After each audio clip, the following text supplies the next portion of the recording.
This is the first of my life hack series. If you are constantly having wrinkled clothes come out of your dryer, I have the hack for you. Don't just take your clothes straight out of the dryer, out of the washer, and put them in the dryer. You want to shake out your pants and uncrease them before you put them in the dryer.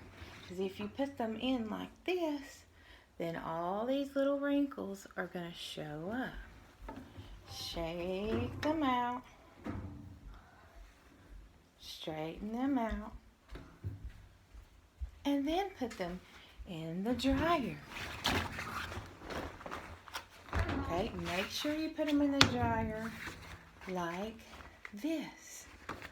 Not like this. If you like this hack, leave a comment down below and give it a thumbs up.